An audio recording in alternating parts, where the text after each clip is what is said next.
Vivemos em uma sociedade profundamente influenciada pelo pós-modernismo. Estamos na era das muitas ideias, conceitos e valores. Como viver em família nesta era?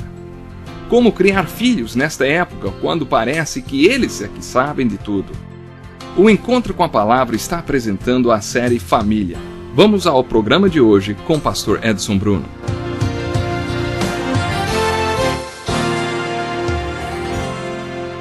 Estamos de volta para mais um Encontro com a Palavra e como é bom estarmos juntos. Fique atento, no final do programa, damos aí o nosso endereço para que você possa nos escrever. Escreva-nos, será muito importante.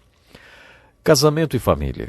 Em nosso último encontro falávamos do papel do homem e do papel da mulher no relacionamento a dois. Vimos como Pedro aprofunda a comparação do relacionamento entre Cristo e sua igreja. Quando paramos o nosso último programa, falávamos sobre homens que por várias razões não gostam de estar em casa. Salomão, o homem mais sábio do mundo, no livro de Eclesiastes, diz: "Percebi que tudo foi inútil e correr atrás do vento."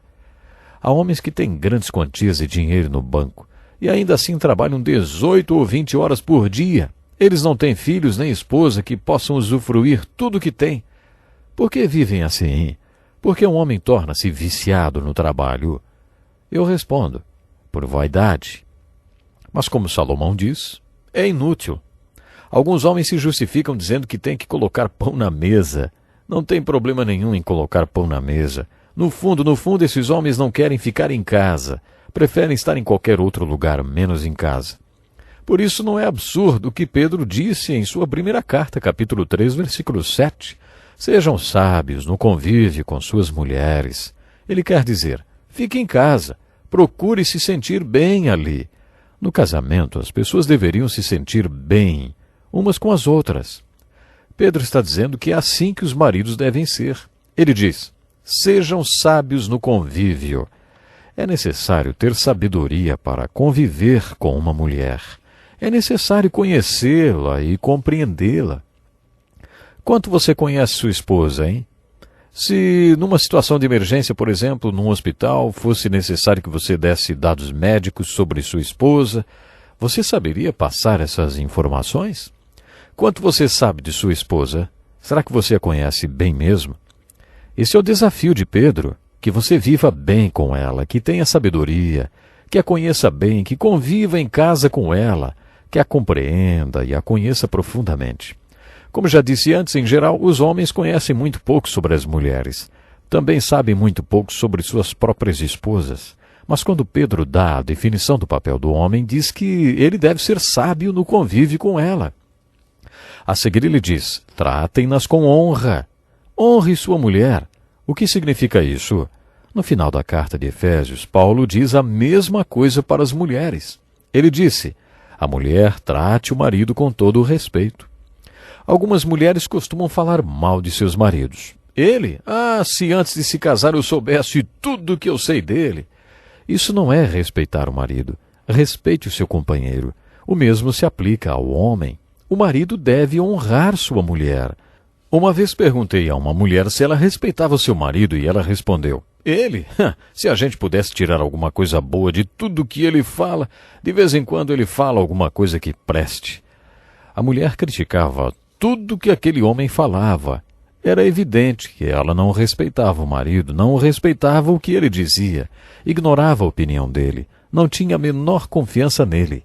É claro que também há homens que fazem a mesma coisa com suas mulheres. No Evangelho de João, quando Jesus se encontra com Simão Pedro pela primeira vez, ele dá um lindo exemplo. Ele diz a Pedro, você é Simão, será chamado Cefas, que traduzido é Pedro. O interessante é que Cefas quer dizer pedra, o que indica estabilidade. Só que Pedro podia ser qualquer coisa, menos pedra. Como ele era instável! Mas quando Jesus o encontrou, o Senhor instabilidade, ele chamou Pedro de pedra. Durante anos, Pedro foi chamado pedra e depois, no livro de Atos, ele é uma pedra, finalmente, uma pedra. Ele não é a pedra sobre a qual a igreja está construída.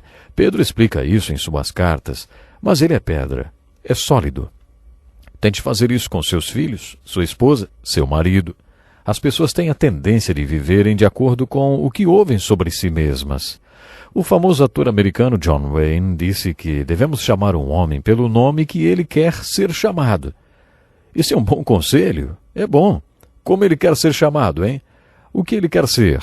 Você acredita nele o respeito suficiente para chamá-lo pedra, mesmo que ele não seja, e ainda dizer, eu acredito em você?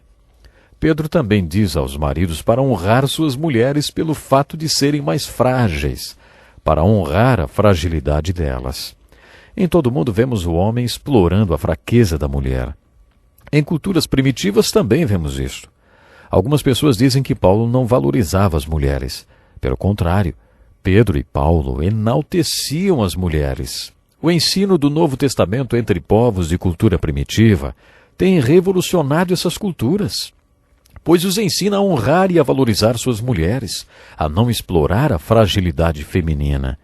Este é um pensamento revolucionário em muitas culturas espalhadas pelo mundo. E você? Você honra sua esposa? Acho que vem daí a base para a palavra cavalheirismo. Cavalheirismo é um homem honrar a fragilidade de uma mulher. Para mim parece irônico pensar em honrar minha mulher como a parte mais frágil. Se você olhar para mim e para minha mulher, qual dos dois parece ser o mais fraco, hein? As mulheres são as mais fortes em vários pontos, mas em outros elas não são tão fortes, e os homens podem explorá-las, e é isso que muitos fazem. Muito bem, voltando à questão da definição do papel da mulher, eu gostaria de ler o texto do capítulo 31 do livro de Provérbios. Diz assim, uma esposa exemplar, feliz quem a encontrar, é muito mais valiosa do que os rubis. Seu marido tem plena confiança nela e nunca lhe falta coisa alguma. Ela lhe faz bem e nunca mal, todos os dias da sua vida. Escolhe a lã e o linho e com prazer trabalha com as mãos.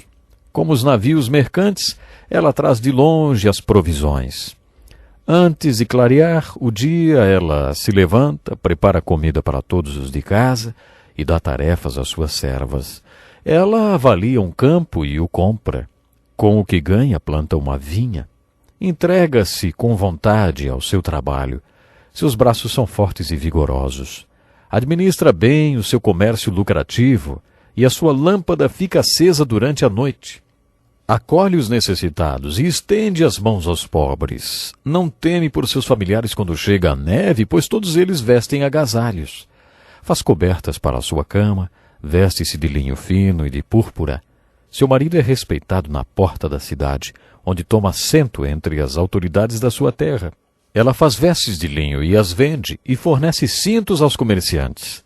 Reveste-se de força e dignidade, sorri diante do futuro, fala com sabedoria e ensina com amor. Cuida dos negócios de sua casa e não dá lugar à preguiça. Seus filhos se levantam e a elogiam. Seu marido também a elogia, dizendo, muitas mulheres são exemplares, mas você a todas supera. A beleza é enganosa e a formosura é passageira, mas a mulher que teme ao Senhor será elogiada. Que ela receba a recompensa merecida e as suas obras sejam elogiadas à porta da cidade. Esse texto fornece de maneira muito bonita as características do papel da mulher. Logo no primeiro versículo o texto fala do seu valor. Em nossa cultura ouvimos que a maneira da mulher ser valorizada é tendo as mesmas funções do homem e fazendo o que o homem faz, e ainda melhor do que ele. Francamente, acho que esse raciocínio não vem de Deus. Em nosso primeiro estudo sobre família, dissemos que se duas pessoas fossem exatamente iguais, uma delas seria descartável. Essa diferença entre os papéis do homem e da mulher não deve ser combatida, antes celebrada. Muito bem. No que então está baseado o valor da mulher, hein? Esse texto que você acabou de ouvir e outros que já lemos afirmam que a mulher completa o homem. Portanto, uma das maneiras pelas quais a mulher é valorizada é através do seu marido. Por causa dela, ele se assenta à porta da cidade, que é o tribunal. Ele é como um juiz, você percebe? O valor da mulher será avaliado pelo que o marido dela é. A mulher deve complementar o homem e ajudá-lo a ser a rocha, mesmo que não acredito que possa ser uma. O conselho de 1 Pedro capítulo 3 é muito sábio, porque ele está dizendo à mulher que ela não conseguirá o ideal para si mesma até que seu marido posicione-se no lugar dele. Se ele não se posicionar, você vai ter que fazer a parte dele. E é melhor para os dois que o homem assuma sua posição e a mulher a dela. Portanto, a melhor coisa que a mulher tem a fazer é cumprir o seu papel, calar-se, ser dócil e tranquila, enfim, ficar no seu lugar. Daí então, se o homem tomar a posição dele, você e seus filhos usufruirão o ideal. A lei para a família e casamento é feita de certas cláusulas, com cada um, homem e mulher, para assumirem os seus papéis. Isso cabe aos filhos também. A mulher cabe completar o marido e seu valor estará refletido na vida do seu marido, na espiritualidade, na satisfação e na realização profissional dele. Não quero dizer com isso que, se ele não for um homem espiritual ou não for bem-sucedido, a culpa disso seja da mulher. Não é isso que estou dizendo, nem quero dizer que isso esteja implícito. Mas, de certa forma, o valor da mulher está refletido na vida do seu marido. Antes de continuarmos, gostaria de destacar outra função que os cônjuges devem ter dentro do casamento: o altruísmo. Estamos na geração do eu, que tem um discurso muito conhecido, né? Eu vou fazer do meu jeito, se ele quiser, ele faz do jeito dele, ele pode fazer o que quiser, isso é problema dele. Eu vou cuidar das minhas coisas e não vou ficar me dedicando a satisfazê-lo nem completá-lo. Tenho que cuidar da minha vida. Essa é a filosofia de muitas mulheres hoje. Acontece que o valor da mulher é medido também pelo lugar que seu marido ocupa. E seus filhos vão se levantar e a elogiarão. A mulher forma indivíduos. Será que há função na sociedade mais importante do que essa? Formar pessoas, indivíduos? Que função importante, não é mesmo? Em um dia das mães, anos atrás, meus filhos deram um quadro para minha esposa com os seguintes dizeres: daqui a 100 anos não terá nenhuma importância qual era o valor da minha conta no banco, nem da casa em que morei, nem do carro que tive. Mas alguma coisa será diferente porque eu fui importante na vida de uma criança. Ser formadora de pessoas de caráter, de indivíduos, gerar uma criança, nutri-la, estar presente em sua vida, isso requer um chamado muito importante. E me entristece ver que essa função é tão menosprezada, é tão desvalorizada. A sociedade valoriza a mulher que tem uma profissão. Não acho que seja errado uma mulher ter sua profissão. Essa é uma questão muito individual. O que quero dizer é que realmente a mulher tem um valor espetacular dentro da sua casa. Vamos ter que ficar por aqui hoje e até o nosso próximo programa. Que lição importantíssima. Obrigado, pastor Edson Bruno. Prezado ouvinte, coloque em prática o que você ouviu aqui. Sem dúvida, sua vida será grandemente abençoada. Este é um estudo escrito pelo Dr. Dick Woodward, na voz do pastor Edson Bruno. Escreva-nos e solicite o material. Nosso endereço é Encontro com a Palavra, Caixa Postal 2011, CEP 89201-970, Joinville, Santa Catarina.